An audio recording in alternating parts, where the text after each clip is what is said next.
ബിസ്മില്ലാഹിർ റഹ്മാനിർ റഹീം. രക്ഷാശിക്ഷകളുടെ ജഡ്ജ്മെന്റ് വരുന്ന അത് നടപ്പിലാക്കുന്ന ദിനത്തിന്റെ ഉടമസ്ഥനാണവൻ. മാലിക് എന്നാൽ ഉടമസ്ഥൻ, യൗമ് എന്നാൽ ദിവസം, ദീൻ എന്നാൽ വിചാരണ, പ്രതിഫലം എന്നൊക്കെയാണ് ഈ ആയത്തിൽ അർത്ഥം. ദീനിന് എന്താ അർത്ഥം? സാധാരണ നമ്മൾ ദീനുൽ ഇസ്ലാം എന്നൊക്കെ പറയുന്ന ആ അർത്ഥത്തിലല്ല ഇവിടെ ഉള്ളത്. അറബ് ഭാഷ അങ്ങനെയാണ്. അഴീൻ അഴീൻ അഴീന് യാ നൂന്. അഴീന് എന്ന വാക്കിന് എത്ര അർത്ഥം? തടാകം എന്നർത്ഥമുണ്ട്, തടി എന്നർത്ഥമുണ്ട്, കണ്ണ് എന്നർത്ഥമുണ്ട്, ഒരുപാട് അർത്ഥം ഒറ്റ വാക്കിന്. ഇതുപോലെ ദീൻ, മാലിക് യൗമിദ്ദീൻ. നമ്മളെ ദീന് ഏതാ? ദീനുൽ ഇസ്ലാം എന്ന് പറയുന്ന ദീൻ തന്നെ. ലെറ്റർ അങ്ങനെ തന്നെയാണ്, ഉച്ചാരണവും അങ്ങനെ തന്നെയാണ്. ദീൻ എന്ന വാക്കിന് ഇവിടെ അർത്ഥം വിചാരണ, പ്രതിഫലം എന്നൊക്കെയാണ്. വേറെയും അർത്ഥങ്ങളുണ്ട്. മതം എന്നർത്ഥമുണ്ട്, നിയമം എന്നർത്ഥമുണ്ട്, വീക്ഷണം എന്നർത്ഥമുണ്ട്, വ്യവസ്ഥ എന്നർത്ഥമുണ്ട്. അങ്ങനെ ഒരുപാട് അർത്ഥങ്ങൾ ദീനിനുണ്ട്. ആചാരം എന്നർത്ഥമുണ്ട് ദീനിന്.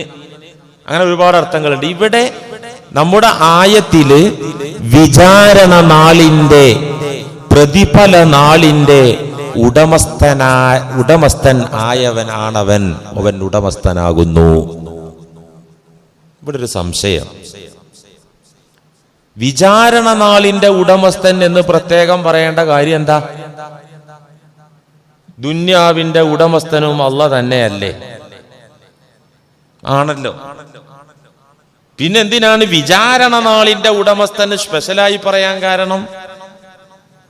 അള്ളാഹുവാണ് ദുനിയാവിന്റെ ഉടമസ്ഥൻ, പരലോകത്തിന്റെ ഉടമസ്ഥൻ, ഖബറിന്റെ ഉടമസ്ഥൻ, മഹ്ശറയുടെ ഉടമസ്ഥൻ, എല്ലാ സർവ്വലോകങ്ങളുടെയും മാലിക്, ഉടമാധികാരി അവൻ തന്നെയാണ്.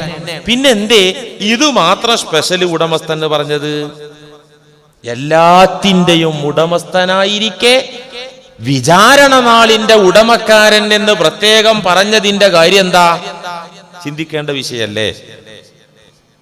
അതെ, അന്ന് എന്ന് വിചാരണ നാളില്, പ്രതിഫലം കൊടുക്കുന്ന പരലോക നാളില്, അന്ന് ഉടമസ്ഥനായി അല്ലാഹു മാത്രമേ ഉണ്ടാകൂ. ഇന്ന് അഥവാ ഈ ലോക ജീവിതത്തില് ഉടമക്കാരായി, ഉടമസ്ഥന്മാരായി പലരും പലതും ഉണ്ട്. അള്ളാഹുവാണ് പരമാധികാരിയെങ്കിലും ഉടമസ്ഥനെങ്കിലും ഈ ലോക സംവിധാനത്തില്, ഈ ലോക ജീവിതത്തില് അള്ളാഹു അവന്റെ അധികാരം പങ്കിട്ടുകൊടുത്തിരിക്കുകയാണ് അടിമകൾക്ക്. അള്ളാഹു അവന്റെ അധികാരം സൃഷ്ടികളെ ഏൽപ്പിച്ചിരിക്കുകയാണ്. എന്നിട്ട് അള്ളാഹു പടപ്പുകളിലൂടെ നടപ്പിലാക്കിക്കൊണ്ടിരിക്കുകയാണ്. ഈ ലോക സംവിധാനത്തിൽ ഉടമസ്ഥാവകാശം പടപ്പുകൾക്ക് അല്ലാഹു ഏൽപ്പിച്ചു കൊടുത്തിട്ടുണ്ട്. എന്നിട്ട് ഭരണം നടത്താൻ നിർദ്ദേശിച്ചിട്ടുണ്ട്. ആ ഭരണത്തിന്റെ നിയമവശങ്ങൾ, മാർഗനിർദ്ദേശങ്ങൾ അതോടൊപ്പം അല്ലാഹു പറഞ്ഞിട്ടുണ്ട്. ഞാൻ പറഞ്ഞ വിധത്തിൽ ഭരിച്ചോളൂ, നിങ്ങൾക്ക് അധികാരമുണ്ട്. അതിപ്പോ ഒരു മോഡി അമിത്ഷി മാത്രമൊന്നല്ല, ഞാനും നിങ്ങളൊക്കെ അധികാരികളാണ്. നമുക്കൊക്കെ അധികാരമുണ്ട്. ഞാനും നിങ്ങളും പുരുഷ മേധാവിത്വത്തിന്റെ അധികാരമല്ല. നമ്മുടെ വീട്ടിലുള്ള കുടുംബിനികൾ, നമ്മുടെ പ്രിയപ്പെട്ട ഭാര്യമാർ, അവരും അധികാരികളാണ്. നബി തങ്ങൾ പറഞ്ഞിട്ടുണ്ടത്. ബുഖാരിയുടെ ഹദീസിലുണ്ട്. കുല്ലുക്കും റാഇൻ വകുല്ലുക്കും മസ്ഊലുൻ അൻ റഇയതിഹി. അൽ ഇമാമു റാഇൻ വമസ്ഊലുൻ അൻ റഇയതിഹി വൽറജുലു റാഇൻ ഫീ അഹ്ലിഹി വമസ്ഊലുൻ അൻ റഇയതിഹി വൽമർഅതു റാഇയത്തുൻ ഫീ ബൈതി സൗജിഹാ. കുല്ലുക്കും റാഇൻ, നിങ്ങൾ ഓരോരുത്തരും ഭരണാധികാരികളാണ്. നിങ്ങൾ ഓരോരുത്തരും ഭരണം നടത്തുന്ന ഉടമക്കാരാണ്. നിങ്ങൾ ഓരോരുത്തരും നിങ്ങളുടെ ഭരണീയരെ കുറിച്ച് ചോദിക്കപ്പെടും. എങ്ങനെ നിങ്ങൾ ഭരിച്ചത്? നിങ്ങൾക്ക് അധികാരം തന്നിട്ട് ഉടമക്കാരനായി നിങ്ങളെ നിർണയിച്ചിട്ട് നിങ്ങൾ എങ്ങനെയാണത് കൈകാര്യം ചെയ്തത് എന്ന് നിങ്ങളോട് ഓരോരുത്തരോടും ചോദ്യം വരും. എന്നിട്ട് നബി തങ്ങൾ പറയാണ്, അൽ ഇമാമു റായിൻ. ഇമാമു എന്ന് പറഞ്ഞാൽ പള്ളിയിൽ 5 നേരം ഇമാമത്ത് നിൽക്കുന്ന ആൾക്കല്ല അറബിയിൽ പറയാ. ഭരണാധികാരിക്ക് പറയുന്ന പേരാണേത്? ഇമാമ. അന്ന് ഭരണാധികാരി എന്നീ പണി ചെയ്തിരുന്നത് റസൂലുള്ളാഹി ചെയ്തത് സല്ലല്ലാഹു അലൈഹി വസല്ലം. പിന്നെ ആരെയുന്നു? സിദ്ദീഖ് റളിയല്ലാഹുവിന്റെ ഇമാമത്ത് നീന്നത്. അവര് ഭരണാധികാരികളും കൂടി ആയിരുന്നു. ഇന്നിപ്പോ ആ സംവിധാനം നമുക്കില്ല. അതുകൊണ്ടാണ് വെറും നിസ്കാരത്തിലെ ഇമാമ മാത്രമായത്. ഇമാമ് എന്ന് പറഞ്ഞാൽ ഭരണാധികാരി എന്നാണ്. അൽ ഇമാമു റായിൻ, പ്രധാനമന്ത്രിമാർ, രാജാക്കന്മാർ, അധികാരികൾ, അവർ ഭരണാധികാരികളാണ്. വമസ്ഊലുൻ അൻ റഇയതിഹി, അവരുടെ പ്രജകളുടെ കാര്യത്തിൽ അവരോട് ചോദിക്കും. അർറജുലു, ഒരു പുരുഷൻ റായിൻ ഫീ അഹ്ലിഹി, അവന്റെ കുടുംബത്തിന്റെ ഭരണാധികാരിയാണ് ഒരു പുരുഷൻ. ഞാൻ എൻ്റെ വീടിന്റെ അധികാരിയാണ്, നിങ്ങളൊക്കെ നിങ്ങളുടെ വീടിന്റെ അധികാരികളാണ്. മസ്ഊലുൻ അൻ റഇയതിഹി, നിങ്ങളുടെ അധികാര പരിധിയിൽ ഭാര്യ, സന്താനങ്ങൾ, വീട്, അയൽവക്കം, ഇതൊക്കെ ഉണ്ടല്ലോ. ആ ഭരണത്തിൽ അവിടെയൊക്കെ വീഴ്ച വന്നാൽ ചോദ്യം വരും. വൽ മർഅത്തു, ഒരു പെണ്ണ്, റായിയത്തുൻ, അവളും ഭരണകർത്താവാണ്. ഫീ ബൈതി സൗജിഹാ, അവളുടെ ഭർത്താവിന്റെ ഭവനത്തിന്റെ അധികാരിയാ പെണ്ണാണ്. എന്നാൽ ഈ ലോകത്ത് അല്ലാഹു ഇത് വിഹിതിച്ചു കൊടുത്തിരിക്കുകയാണ്, അധികാരം. അപ്പൊ നമ്മളെ വീടിന്റെ അധികാരി നമ്മള്, പിന്നെ നമ്മളെ മുകളിൽ ഒരു പഞ്ചായത്തിലുണ്ടല്ലോ ഭരണം, അതിന്റെ മുന്നിൽ ഒരു നിയമസഭ, ഒരു മണ്ഡലം, അതിന്റെ മുകളിലൊരു മുഖ്യമന്ത്രി, അതിന്റെ മുകളിലൊരു MP, അതിന്റെ മുകളിലൊരു പ്രധാനമന്ത്രി. ഇങ്ങനെ എത്ര ഭരണ സംവിധാനങ്ങളാണ് നമ്മുടെ മീതെ ഉള്ളത്. എന്നാൽ ഒരു ദിവസം, ഏത് ദിവസം? യൗമുദ്ദീൻ, അന്ന് ആർക്കും ഒരാൾക്കും അധികാരത്തിന്റെ ഒരു കണിക പോലും ഉണ്ടാവുകയില്ല.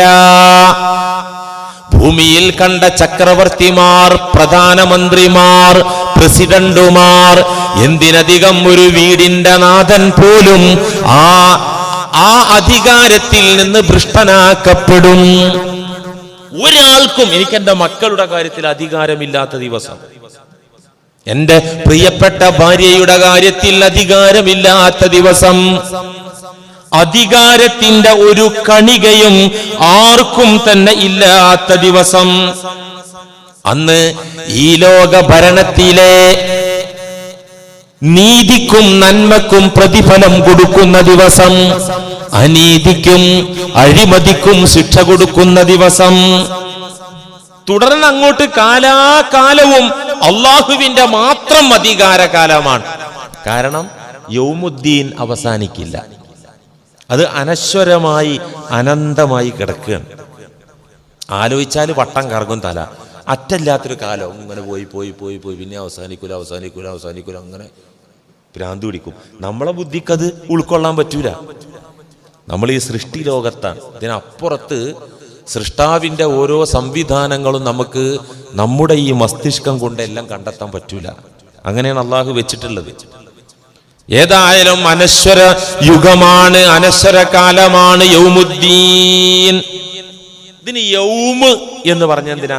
ദിവസം.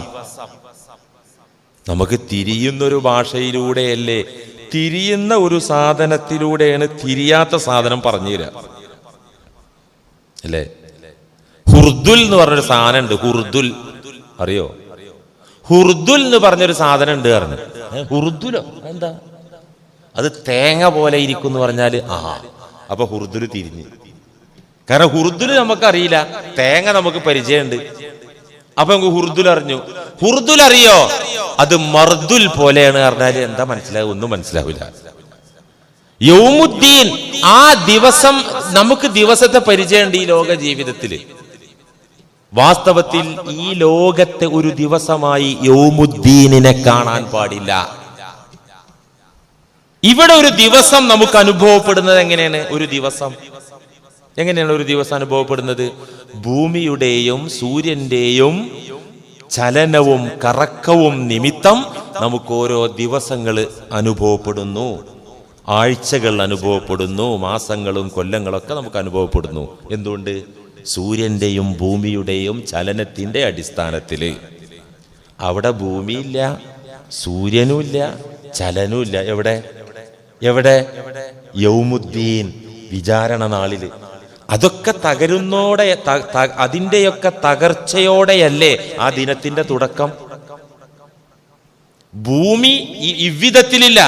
ഭൂമിയെ ആകെ തകിടം മറിച്ച് പരിവർത്തിപ്പിച്ച് തുബദ്ദലുൽ അർളു ഗൈറൽ അർള് എന്നാ ഖുർആൻ പറഞ്ഞത്. ഭൂമിയെ ഭൂമിയല്ലാത്തൊരു അവസ്ഥയിലേക്ക് തരം മറിച്ച് അടിച്ചുടച്ച് പരത്തി നീട്ടി വേറെ ഒരു സാധനാക്കി മാറ്റും. തുബദ്ദലുൽ അർളു ഗൈറൽ അർള്. അപ്പൊ ഭൂമി അന്നില്ല, ഈ വിധത്തിൽ ഭൂമിയില്ല, ചലനമില്ല. സൂര്യൻ ഇന്ന് കാണുന്ന പോലെ ഇല്ല, ഈ ഇന്നത്തെ കറക്കവും അതിനില്ല. പിന്നെങ്ങനെ ദിവസം? ദിവസം എന്ന് പറഞ്ഞത് എങ്ങനെ ഉണ്ടാകുന്നത്? ഇങ്ങനെയാണ്.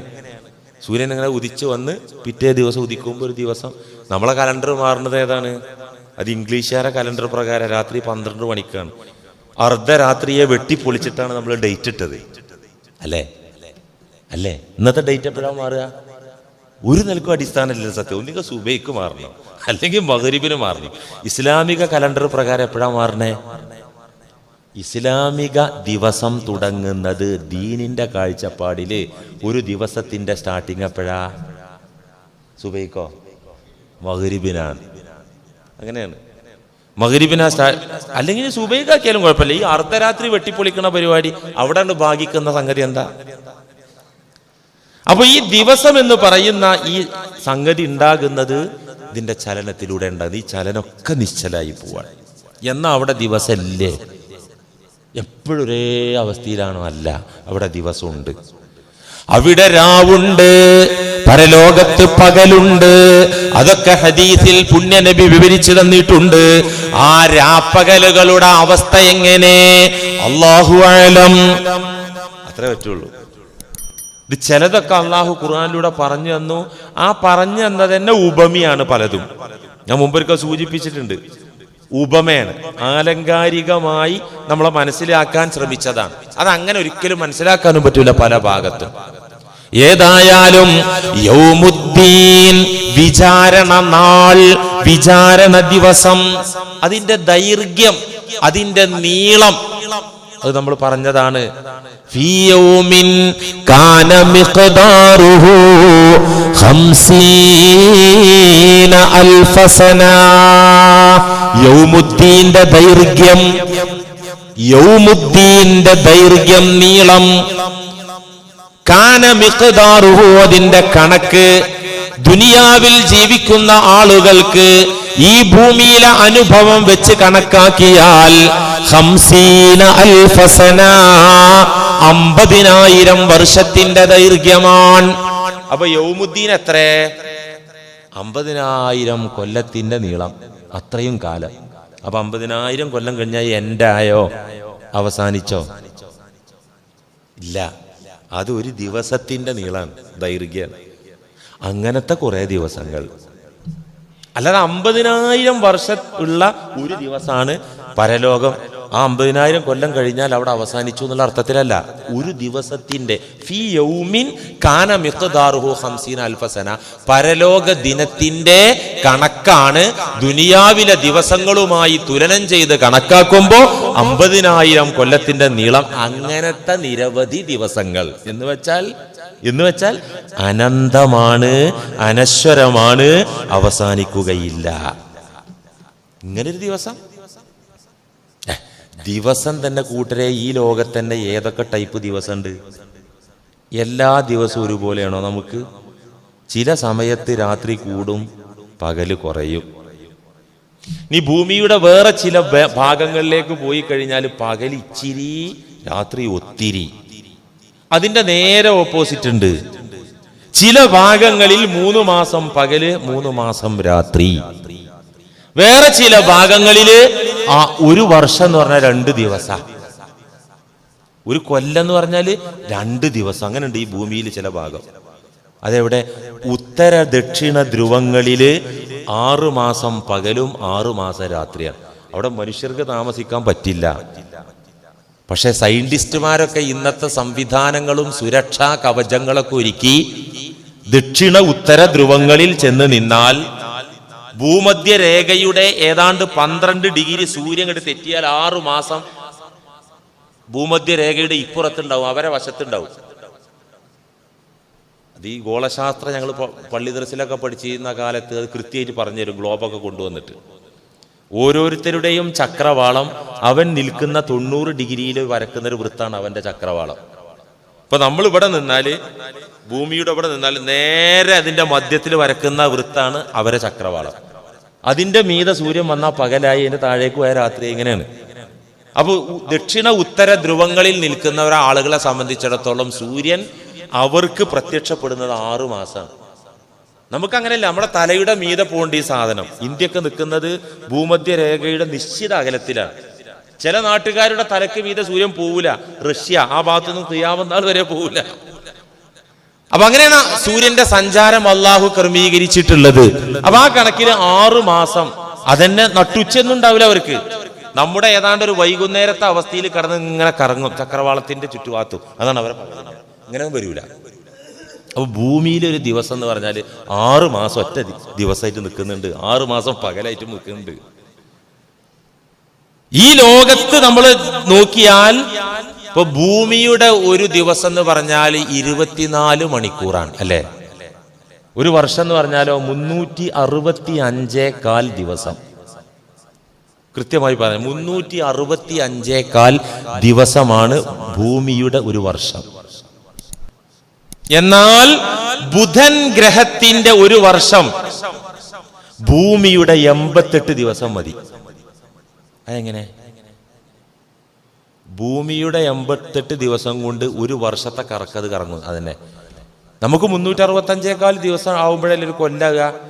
എന്നാൽ 88 ദിവസം മതി. എവിടെ? ബുധൻ എന്ന് പറയുന്ന ഗ്രഹത്തിൽ. എന്ന് വെച്ചാൽ അത്രയും ദൈർഘ്യമാണ് ആ ദിവസങ്ങൾക്ക്. ഇതുപോലെ പ്ലൂട്ടോ എന്ന് പറയുന്ന ഒരു ഗ്രഹമുണ്ട്, കൊച്ചു ഗ്രഹം. അത് നമുക്ക് കാണാൻ പറ്റും. ദൂരദർശിനി ഇല്ലാതെ തന്നെ ചില സമയത്ത് ഈ വെട്ടിത്തിളങ്ങാതെ കാണാൻ പറ്റുന്ന ഒരു കൊച്ചു ഗ്രഹമാണ് പ്ലൂട്ടോ. അതിന്റെ ഒരു വർഷം എന്ന് പറഞ്ഞാൽ ഭൂമിയുടെ 248 കൊല്ലാണ് അതിന്റെ ഒരു കൊല്ലം. അതൊക്കെ സയൻസ് ഗോളശാസ്ത്രം പഠിക്കുന്ന കുട്ടികൾക്ക് കൃത്യമായിട്ട് കിട്ടും. ഏറ്റവും ചെറിയ ദിവസം എന്ന് പറയുന്നത് വ്യാഴത്തിനാണ്. അവിടുത്തെ ഒരു ദിവസം എന്ന് പറഞ്ഞാൽ 9 മണിക്കൂറും 53 മിനിറ്റുമാണ്. വ്യാഴം എന്ന് പറയുന്ന ഗ്രഹത്തിന് ഒരു ദിവസം ആകാൻ 9 മണിക്കൂറും 53 മിനിറ്റും മതി. 24 മണിക്കൂർ വേണ്ട. അപ്പൊ ഇങ്ങനെ വിവിധ ഗോളങ്ങളിൽ രാപ്പകലുകളിൽ വരുന്ന വ്യത്യാസങ്ങളാണ് ഇതൊക്കെ. എന്നാൽ ഈ സംവിധാനങ്ങളൊക്കെയും അല്ലാഹു അടിമുടി മാറ്റിയാൽ, പരിവർത്തനമുണ്ടാക്കിയാൽ, ഇതിനെയൊക്കെ ഒന്ന് ഉടച്ചു വാർത്തു കഴിഞ്ഞാൽ 50,000 വർഷത്തിന്റെ ദൈർഘ്യമുള്ള ഒരു ദിവസം എന്ന് പറഞ്ഞത് മനസ്സിലാക്കാൻ പാകത്തിൽ തന്നെയാണ്. അത് തലേ കൊള്ളാത്ത വിധത്തിലൊന്നുമല്ല. ഇന്ന് തന്നെ നമുക്ക് പല റൂട്ടും പല വിധത്തിലും കാണാൻ പറ്റുന്നുണ്ട്. മാലിക് യൗമിദ്ദീൻ, മാലിക് യൗമിദ്ദീൻ. ഞാൻ ഈ പറഞ്ഞ അല്ലാഹു അവന്റെ നാമത്തിലാണ് തുടങ്ങിയത്. അവൻ റബ്ബുൽ ആലമീനാണ്, അവൻ റഹ്മാനും റഹീമുമാണ്, അവൻ മാലിക് യൗമിദ്ദീൻ, വിചാരണ നാളിന്റെ ഉടമക്കാരനാണ്. ആ നാളില് അല്ലാഹുവിന് മാത്രം ആധിപത്യവും അധികാരവുമുള്ള ആ നാളില് ഇവിടത്തെ അധികാരികൾക്കൊന്നും മിണ്ടാനാകാത്ത ദിവസമാണ്. അധികാരം പോയിട്ട് മിണ്ടാൻ പറ്റൂല. ഈ ലോകത്തുള്ള പ്രജകളും അനുയായി വൃദ്ധവും അണികളുമൊക്കെ അവിടെ വെച്ച് പിരിഞ്ഞു പോകുന്ന ദിവസമാണ്. അവര് പിരിയണ്ട, നേതാക്കന്മാർ ഇവരെ കൈവിടും. ഇവിടുന്ന് കുറെ സിന്ദാബാദൊക്കെ വിളിച്ച് നടന്നല്ലോ. പള്ളിയിലേക്കും വരൂല, അള്ളാന്റെ റസൂലിനോട് അത്ര പ്രതിബദ്ധത ഇല്ല, കടപ്പാടൊന്നുമില്ല. എന്നാൽ ഈ നേതാക്കന്മാരോട് വലിയ കടപ്പാടും പ്രതിബദ്ധത. സിനിമാ നടന്മാർ, കായിക താരങ്ങൾ, രാഷ്ട്രീയ നേതാക്കന്മാർ, ഇങ്ങനെ തുടങ്ങിയ നേതാക്കന്മാരെ പിറകെ നടന്ന ആളുകൾ, ആ ആളുകളുടെ അവസ്ഥ, അവർ ഈ അണികളെ, അനുയായികളെ, ആരാധകരെ മുഴുവൻ കൈവിടും. അവരെ പിശാചും കൈവിടും. ഈ ലോകത്ത് നിന്ന് അവർക്ക് ലീഡർഷിപ്പ്, ഇമാമായി നിന്നത് ഇബ്ലീസാണ് ലഅനത്തുള്ള. ഈ ആളുകളെ പിന്നാലെ മനുഷ്യന്മാരും പോയി. അവിടെ എത്തിക്കഴിഞ്ഞാല് ഈ നേതാക്കന്മാര് അണികളെ കൈവിടും, ഇവരെ നേതാക്കന്മാരെ പിശാചും കൈവിടും. ഖുർആനാം രംഗങ്ങനെ വരച്ച് കാട്ടുന്നുണ്ട്. ഇത് തബറഅല്ലദീന തുബിഉ മിനല്ലദീന തബഉ വറഅഉൽ അദാബ് وتقطعت بهم الأسباب وقال الذين اتبعوا لو أن لنا كرة فنتبرأ منهم كما تبرؤوا منا. നബിയേ, യൗമുദ്ദീനിൽ നടക്കുന്ന രംഗങ്ങൾ അങ്ങ് ലോകത്തോട് വിളിച്ചു പറയൂ നബിയേ. ഖുർആനിന്റെ ഇതിവൃത്തമായി തന്നെ മാനവകുലത്തോട് ഓതിക്കൊടുക്കൂ നബിയേ.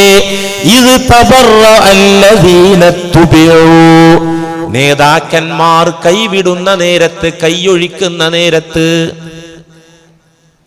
മിനല്ലദീന തബഉ, തങ്ങളുടെ പിന്നാലെ വന്ന അനുയായികളെ, പ്രജകളെ, തങ്ങളുടെ പിറകെ വന്ന ആളുകളെയൊക്കെ കൈവിടുന്ന നേരം, വറഅഉൽ അദാബ്, നേതാക്കന്മാരും അനുയായികളും അധികാരിവർഗവും സാധാരണക്കാരും എല്ലാവരും ലൈവായി അള്ളാഹുവിന്റെ ശിക്ഷ കണ്ടാൽ, കാണാൻ തുടങ്ങിയാൽ, നരകത്തിൽ വീഴണ്ട, വീഴാതെ തന്നെ കാണാൻ പറ്റൂ. ഒരായത്തിൽ ഇങ്ങനെ ഉണ്ടല്ലോ, എല്ലാ ആൾക്കാരും നരകം കാണേണ്ടി വരും, കാണാതെ ആരും വിടൂല. വഇൻ മിൻകും ഇല്ലാ വാരിദുഹാ കാന അലാ റബ്ബിക ഹത്മൻ മഖ്ദിയാ സുമ്മ നുനജ്ജില്ലദീന തഖൗ വനദറുൽ ളാലിമീന ഫീഹാ ജിസിയാ. ഈ ആയത്ത് പ്രകാരം എല്ലാവരെയും ഒന്ന് നരകത്തിൽ മുക്കിയെടുക്കുന്ന മനസ്സിലാവുന്നത്. അതിന്റെ ഓരത്ത് ചെന്നൊന്ന് എത്തി നോക്കുക മാത്രല്ല, അങ്ങനെ പറഞ്ഞ മുഫസ്സിറുകൾ ഉണ്ട്, വ്യാഖ്യാതാക്കള്. ശരിക്കും ഈ ആയത്ത് കറക്റ്റായിട്ട് അർത്ഥം വെച്ചാൽ ഒന്ന് കൊണ്ടുപോയി ഇടും തന്നെ. എല്ലാരും, എല്ലാ മുഅ്മിനീങ്ങളെയും മുത്തഖീങ്ങളെയും അല്ലെങ്കിൽ അപ്പോഴാണ് സ്വർഗത്തിന്റെ സുഖം ശരിക്കും അറിയാം. സുഖദുഃഖങ്ങൾ ആപേക്ഷികാണല്ലോ. അല്ലാഹു ഖുർആനിൽ പറയാണ്, നിങ്ങളെ ഓരോരുത്തരെയും ഇല്ലാ വാരിദുഹ, ആ നരകത്തിൽ ഒന്ന് കൊണ്ടുപോകും. കാന അലാ റബ്ബിക ഹത്മൻ മഖ്ദിയ, അത് നബിയെ അങ്ങയുടെ നാഥൻ ഒരു നിർബന്ധ ബാധ്യത പോലെ തീരുമാനിച്ചു വെച്ചിരിക്കുകയാണ്. സുന്നത്തൊന്നല്ല, ഹത്മൻ മഖ്ദിയ എന്ന് പറഞ്ഞ നിർണയിക്കപ്പെട്ട നിർബന്ധ ബാധ്യത. എന്നിട്ട് പറയാണ്, സുമ്മ നുനജ്ജില്ലദീന തഖൗ, ഭക്തജനങ്ങളെ ഞാൻ അവിടെ നിന്ന് രക്ഷപ്പെടുത്തും. വനദറുൽ ളാലിമീന ഫീഹാ ജിസിയ, അക്രമികളെ അവിടെ തന്നെ മുട്ടുകുത്തി നിൽക്കും വിധം അവശേഷിപ്പിക്കും. ഇതിനെന്താ മനസ്സിലാകുന്നത്? എല്ലാരും കൊണ്ടുപോയിടുന്നല്ലേ. പിന്നെ ഞാൻ ഭക്തജനങ്ങളെ മോചിപ്പിക്കും എന്ന് പറയുമ്പോ എല്ലാരും കൊണ്ടുപോയിടുന്നല്ലേ. ആ രംഗം, യാ നബിയേ, അന്ന് അധികാരി വർഗങ്ങളൊക്കെ കൈവിടും അനുയായികളെ കൂടെ നടന്നവരെ. അള്ളാഹുവിന്റെ ശിക്ഷ ലൈവായി കാണും, അല്ല അനുഭവിച്ചറിയും.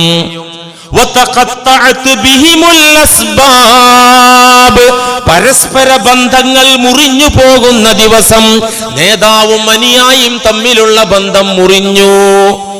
ബാപ്പയും മകനും തമ്മിലുള്ള ബന്ധം മുറിഞ്ഞു, ഭാര്യയും ഭർത്താവും തമ്മിലുള്ള ബന്ധം മുറിഞ്ഞു, ഭൗതിക ലോകത്തെ എല്ലാ കണക്ഷനുകളും വിച്ഛേദിക്കപ്പെട്ടാൽ വഖാലല്ലദീന തബഉ, അനുയായികൾ അവിടെ വെച്ച് പറയും, ലൗ അന്നലനാ കറത്തൻ, ഭൂമിയിലേക്കൊരു മടക്കമെങ്ങാനും കിട്ടിപ്പോയാൽ, ഫനതബറഉ മിൻഹും കമാ തബറഉ മിന്നാ, ഞങ്ങളെ ഇവർ തിരിഞ്ഞു നോക്കുന്നില്ലല്ലോ, ഞങ്ങൾ തൊണ്ട കീറി എന്തോരം മുദ്രാവാക്യം വിളിച്ചതാ, ഞങ്ങൾ ഉറക്കൊഴിച്ച് ഇവരെ വിജയത്തിന് വേണ്ടി എന്തോരം നോട്ടീസ് ഒട്ടിച്ച് നടന്നതാ, ഇവരെ പടമുള്ള എത്രയെത്ര ഫ്ലെക്സുകൾ കെട്ടി നടന്നതാ, ഇവിടുന്ന് തിരിഞ്ഞു നോക്കണില്ലല്ലോ പടച്ചോനെ. ഭൂമിയിലേക്കൊരു മടക്കം കിട്ടിയാൽ ഇപ്പൊ ഇവര് കാണിച്ച പണി ഞങ്ങൾ ഇനി കാണിക്കും അവരെ. പക്ഷെ എന്ത് കാര്യമുണ്ട്? ഇപ്പൊ ഞങ്ങളെ കൈവിട്ടതുപോലെ ഇനി ഒരു മടക്കം കിട്ടിയാൽ ഞങ്ങൾ അവരെ ഭൂമിയിൽ നിന്ന് തിരിഞ്ഞു നോക്കൂല. എന്താ കാര്യം? കദാലിക യുരീഹിമുല്ലാഹു അഅമാലഹും ഹസറാത്തിൻ അലൈഹിം വമാ ഹും ബിഖാരിജീന മിനന്നാർ. അവർ ചെയ്തു കൂട്ടിയതൊക്കെ ഖേദമായി അള്ളാഹു കാണിച്ചു കൊടുക്കും. അള്ളാഹു കാത്തിരക്ഷിക്കട്ടെ. ഈ ദുന്യാവിലെ അവരെ അധ്വാനമൊക്കെ അവിടെ അള്ളാഹു ഖേദമാക്കി കാണിച്ചു കൊടുക്കും. വമാഹും ബിഖാരിജീന മിനന്നാർ, നരകത്തിൽ നിന്ന് പുറത്തു കയറാൻ അവർക്ക് സാധ്യമേ അല്ല. അവർ അതിനകത്ത് നിന്ന് റിലീസാകുന്ന പ്രശ്നമില്ല. മാലികി യൗമിദ്ദീൻ, പ്രതിഫലം നൽകപ്പെടുന്ന വിചാരണയുടെ നാളിന്റെ ഉടമസ്ഥനാണവൻ അല്ലാഹു. വിചാരണ നാളിന്റെ ഉടമസ്ഥൻ, എല്ലാ നാളിന്റെ ഉടമസ്ഥൻ അല്ലാഹ് തന്നെയാണ്. എല്ലാ ദിവസത്തിന്റെയും ഉടമസ്ഥൻ അല്ലാഹ് തന്നെയാണ്. വിചാരണ നാളിന്റെ ഉടമസ്ഥൻ, അതൊരു പ്രയോഗമാണ്. നമുക്കിടയിലുണ്ട് അങ്ങനെ ഒരു പ്രയോഗം. എങ്ങനെ?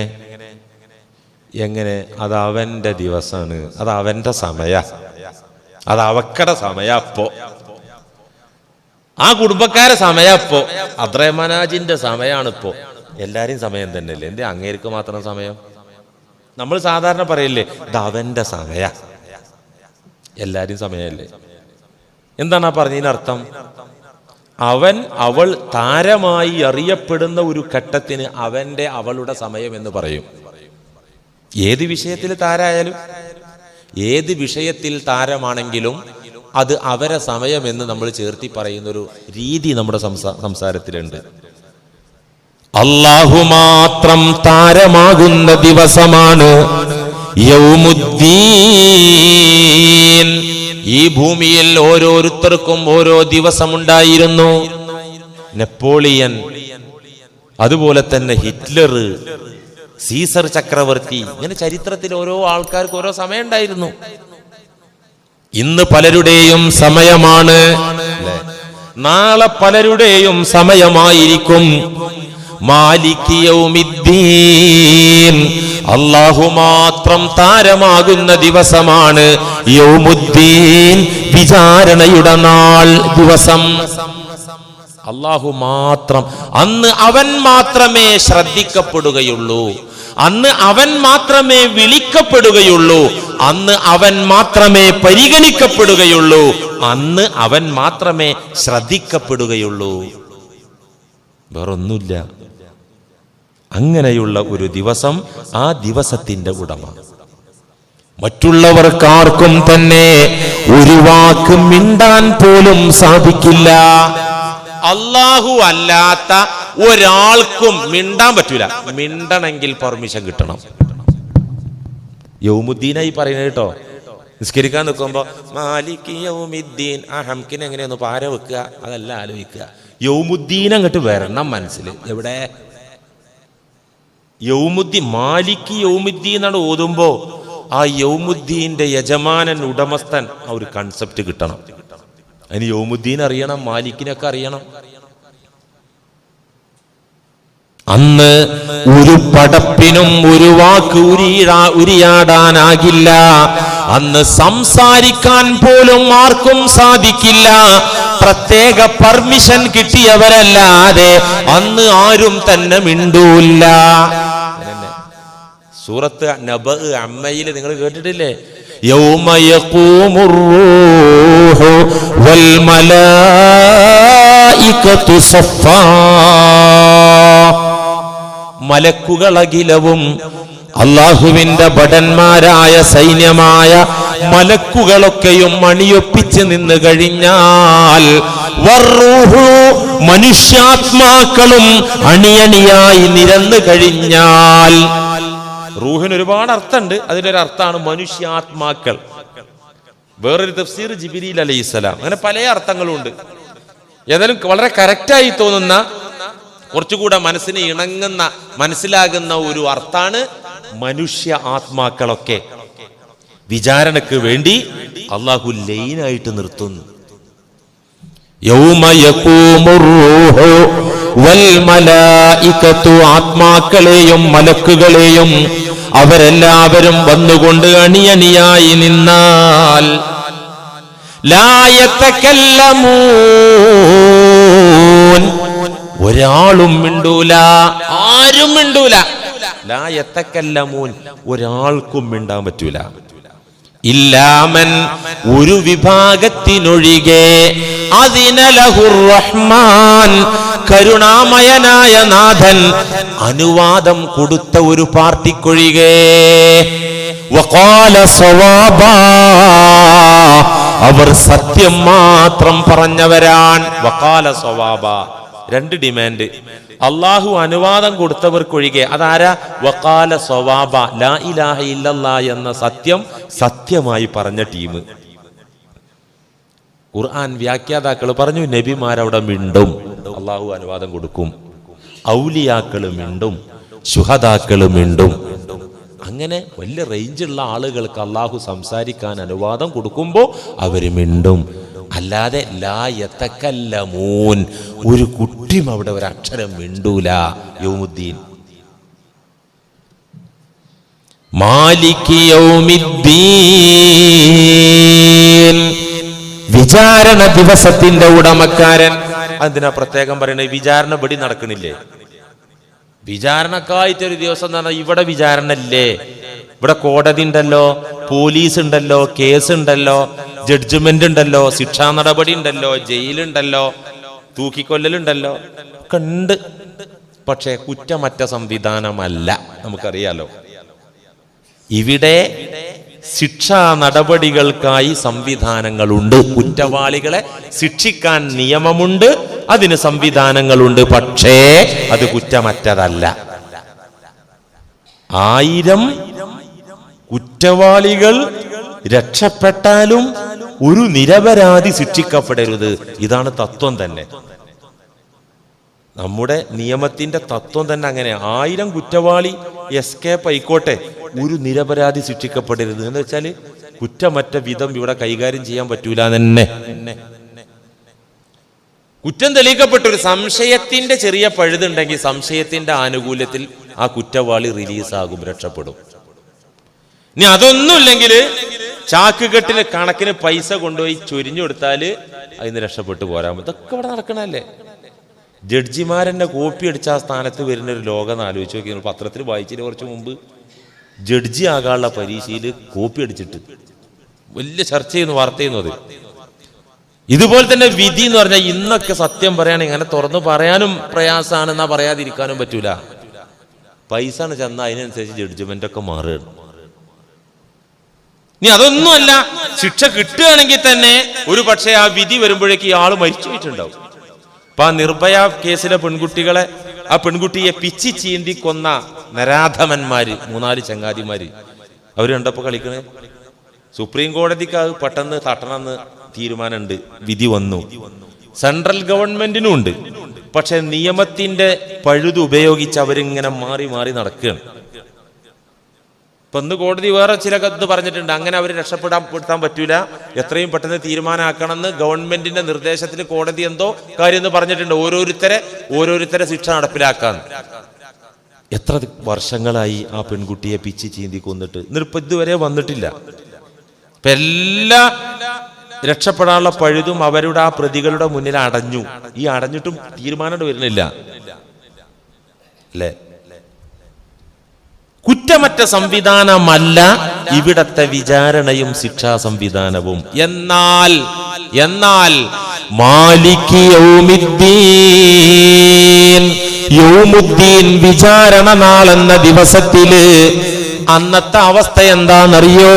അവിടെ സ്വാധീനിക്കാൻ പറ്റില്ല, കള്ളസാക്ഷി പറയാനാകൂല, പണക്കെട്ടുകൊണ്ട് വിധി മാറ്റാനൊക്കൂല, ഒന്നും പറ്റൂല. യൗമുദ്ദീന്റെ സംവിധാനം ഈ ലോകത്തെ വിചാരണാ സംവിധാനമല്ല. ഈ ലോകത്തെ വിചാരണാ സംവിധാനമല്ല യൗമുദ്ദീന്റെ സംവിധാനം. എങ്ങനെയാണത്? അന്ന് കുറ്റവാളികളുടെ വായകൾ സീല് വെക്കപ്പെടുന്നതാണ്. കുറ്റവാളികൾക്ക് ഒന്നും പറയാൻ സാധിക്കാത്ത വിധത്തിൽ അവരുടെ വായകളിൽ സീല് വെക്കപ്പെടുന്നതാണ്. എന്നിട്ടോ അവരുടെ കൈകളായിരിക്കും പറയുന്നത്, അവരുടെ കാലുകളായിരിക്കും സംസാരിക്കുന്നത്, അവരുടെ ചർമ്മങ്ങളായിരിക്കും കുറ്റങ്ങളെ കുറിച്ച് പറയുന്നത്. മനുഷ്യ ശരീരത്തിൽ തന്നെ അവൻ ചെയ്ത കുറ്റങ്ങൾ അള്ളാഹു സ്റ്റോർ ചെയ്തിരിക്കുക. ഒരു എല്ലിന്റെ കണിക മതി, അല്ലെങ്കിൽ ഒരു നഖത്തിന്റെ ഭാഗം മതി, അല്ലെങ്കിൽ ഏതെങ്കിലും ഒരു ഭാഗം മതി. ആ ഭാഗത്ത് ഇവൻ കാട്ടിക്കൂട്ടിയതെല്ലാം, ചെയ്തു കൂട്ടിയതെല്ലാം അള്ളാഹു സ്റ്റോർ ചെയ്തിരിക്കുകയാണ്. എന്നിട്ടോ വായ അങ്ങോട്ട് സീല് വെക്കും. اليوم نختم على أفواههم وتكلمنا أيديهم وتشهد أرجلهم بما كانوا يكسبون. എവിടെ അതുള്ളത്? നമ്മൾ എപ്പോഴും ഓതുന്ന സൂറത്തിൽ അതുള്ളത്, യാസീനില്. اليوم نختم على أفواههم. اليوم യൗമുദ്ദീൻ എന്ന ഒരു ദിവസം വരുന്നുണ്ട്, വിചാരണയുടെ നാളെന്ന ഒരു ദിവസം വരുന്നുണ്ട്. ആ ദിവസത്തിന്റെ അവസ്ഥ നബിയെ പറഞ്ഞു കൊടുക്കൂ, അവരെ ഓർമ്മപ്പെടുത്തി കൊടുക്കൂ. നഖ്തിമു അലാ അഫ്വാഹിഹിം, അവരുടെ വായകളിൽ നാം സീല് വെക്കുക തന്നെ ചെയ്യും. മിണ്ടാനാകാത്ത വിധത്തിൽ വായയിൽ സീല് വെച്ച് അടച്ചുപൂട്ടും. എന്നിട്ടോ വതുകല്ലിമുനാ ഐദീഹിം, നമ്മോട് സംസാരിക്കുന്നത് അവരുടെ കരങ്ങളായിരിക്കും. ഞാൻ അവിടെ പിടിച്ചു, അതെടുത്തു, ഇത് മോഷ്ടിച്ചു, അവനെ അടിച്ചു, ഇവനെ ഉപദ്രവിച്ചു എന്ന് കൈയങ്ങനെ സംസാരിച്ചു കൊണ്ടിരിക്കും. وتشهد أرجلهم بما كانوا يكسبون, കാലുകൾ സാക്ഷി പറയുകയാണ് അവിടെ. ബിമാ കാനൂ യക്സിബൂൻ, കാലുകൊണ്ട് നടന്ന പ്രവർത്തിച്ച പ്രവർത്തനങ്ങളെ കുറിച്ചൊക്കെ കാല് സാക്ഷി പറയുകയാണ്. ഈ കളവ് പറഞ്ഞ് ശീലമുള്ള നാവ് അവിടെ പിടിച്ചു കെട്ടുക, എന്നിട്ട് അവയവങ്ങളൊക്കെ സംസാരിക്കുക. അള്ളാഹു പറയാണ്, എന്നോട് ഈ അവയവങ്ങളെ മിണ്ടുള്ളൂ, നാവന്ന് മിണ്ടൂല. എത്ര സ്ഥലത്താണ് അള്ളാഹു ഈ യൗമുദ്ദീൻ വിശദീകരിച്ചുകൊണ്ട് ഫാത്തിഹയിലെ യൗമുദ്ദീന്റെ അവസ്ഥ അള്ളാഹു ഇങ്ങനെ ഞാൻ പറഞ്ഞല്ലോ, ഫാത്തിഹ ഉമ്മുൽ കിതാബാണ്, ഖുർആന്റെ ഉമ്മയാണ്. ഈ ഉമ്മ പെറ്റ മക്കളാണ് മറ്റുള്ള സൂറത്തൊക്കെ എന്ന് പറഞ്ഞല്ലോ അല്ലേ? യൗമുദ്ദീനെ കുറിച്ചുള്ള വിവരണം, വിശദീകരണം പല അധ്യായങ്ങളിലുമായിട്ട് പരന്നു കിടക്കുകയാണ്. ഫാത്തിഹയിലെ യൗമുദ്ദീന്റെ ഉടമക്കാരെന്ന് പറയുന്നേ ഉള്ളൂ, ഒരു സൂചന തരികയാണ്. ഈ യൗമുദ്ദീനിൽ നടക്കുന്ന രംഗങ്ങൾ, നാവ് പിടിച്ചു കെട്ടപ്പെട്ട് ശരീരഭാഗങ്ങൾ സംസാരിക്കുന്ന രംഗം ഒരുപാട് ഭാഗങ്ങളിൽ അല്ലാഹു പറയുന്നു. ഒരു സ്ഥലത്ത് ഇങ്ങനെ കാണാം, وَيَوْمَ يُحْشَرُ أَعْدَاءُ اللَّهِ إِلَى النَّارِ فَهُمْ يُوزَعُونَ. ഇതൊക്കെ വെറുതെ കേട്ടു പോകാനുള്ള കേട്ടോ. മാലിക് യൗമുദ്ദീൻ എന്നാണ് ഓതുമ്പോ അന്നത്തെ ആ ഭയാനകമായ രംഗങ്ങള് അവിടുത്തെ വിധി തീർപ്പ്, അവിടുത്തെ തീരുമാനങ്ങള്, റബ്ബിന്റെ അധികാരം, ഇതൊക്കെ നമ്മുടെ ഖൽബിൽ വേണം. അപ്പോഴാണ് ഫാത്തിഹ ആവുള്ളൂ. وَيَوْمَ يُحْشَرُ أَعْدَاءُ اللَّهِ إِلَى النَّارِ فَهُمْ يُوزَعُونَ حَتَّى إِذَا مَا جَاءُوهَا شَهِدَ عَلَيْهِمْ سَمْعُهُمْ وَأَبْصَارُهُمْ وَجُلُودُهُمْ بِمَا كَانُوا يَعْمَلُونَ وَقَالُوا لِجُلُودِهِمْ لِمَ شَهِدتُّمْ عَلَيْنَا قَالُوا أَنطَقَنَا اللَّهُ الَّذِي أَنطَقَ كُلَّ شَيْءٍ. അല്ലാഹു അങ്ങനെ പറഞ്ഞു തരികയാണത്. വയൗമ യുഹ്ശറു അഅദാഉല്ലാഹി, അല്ലാഹുവിന്റെ ശത്രുക്കൾ തെളിക്കപ്പെടുന്ന ദിവസം. അല്ലാഹുവിന്റെ ശത്രുക്കളെ അടിച്ചു തെളിക്കും ചാട്ടവാറുകൊണ്ട് മലക്കുകൾ. അല്ലാഹു കാത്തിരക്ഷിക്കട്ടെ. അള്ളാന്റെ ശത്രുക്കളല്ലാതെ മിത്രങ്ങളാക്കി അല്ലാഹു നമ്മളെ കബൂൽ ചെയ്യട്ടെ. അല്ലാഹുവിന്റെ ശത്രുക്കളെ കൂട്ടം കൂട്ടമായി ഇലന്നാർ, നരകത്തിലേക്ക് തെളിച്ചു കൊണ്ടുപോകുന്ന ദിവസം. ഹത്താ ഇദാ മാ ജാഊഹാ, നരകത്തിന്റെ ഓരത്തവർ എത്തിപ്പെടുന്ന നേരത്ത് വായ സീല് വെക്കപ്പെട്ട അവസ്ഥയിൽ ഒന്നും മിണ്ടാൻ പറ്റാത്ത വിധത്തിലാണ്. കുറ്റമൊന്ന് ബോധ്യപ്പെടണ്ടേ, കുറ്റത്തിന്റെ കാര്യത്തിൽ സാക്ഷികൾ വേണ്ടേ? മലക്കുകളുടെ രേഖ മാത്രമല്ല പ്രിയമുള്ളവരെ സാക്ഷി, നമ്മുടെ ശരീരഭാഗങ്ങളൊക്കെയും നമുക്കെതിരിൽ സാക്ഷി പറയുന്ന ദിനമാണ് യൗമുദ്ദീൻ. ആ മലക്കുകൾ അടിച്ചു തെളിച്ചു കൊണ്ടുപോയിട്ട് ഹത്താ ഇദാ മാ ജാഊഹാ, നരകത്തിന്റെ പരിസരത്തെത്തുമ്പോ ഷഹീദ അലൈഹിം സമ്ഉഹും വഅബ്സാറുഹും വജുലൂദുഹും, അവരുടെ കാത് സാക്ഷി പറയും. വഅബ്സാറുഹും, അവരുടെ കണ്ണ് സാക്ഷി പറയും. വജുലൂദുഹും, കണ്ണും കാതൊക്കെ സംസാരിക്കുന്നതിൽ അത്ഭുതമില്ല, ശരീരത്തിലെ തൊലി ചർമ്മം സംസാരിക്കും. വജുലൂദുഹും, അവരുടെ ചർമ്മങ്ങൾ ഈ വ്യക്തിക്കെതിരെ, ഞാൻ പൗഡർ ഇട്ട് മിനിക്ക് സോപ്പ് തേച്ച് പെർഫ്യൂം അടിച്ച് മൊഞ്ചാക്കി കൊണ്ട് നടന്നിരുന്ന എന്റെ ഈ ചർമ്മം എനിക്കെതിരെ സാക്ഷി പറയും. കണ്ണും കയ്യും കാലൊക്കെ മിണ്ടി എതിരായി സാക്ഷി പറയുമ്പോൾ ഈ കുറ്റവാളി കേട്ടുകൊള്ളൂ. പക്ഷേ ചർമ്മം സംസാരിക്കാൻ തുടങ്ങുമ്പോൾ ഈ മനുഷ്യന് ചോദ്യം ഉയരും അത്രേ. അത് ആ ചോദ്യം ഉയർത്താൻ അള്ളാഹു അവിടെ അനുവാദം കൊടുക്കും. എന്താണ് ചോദ്യം?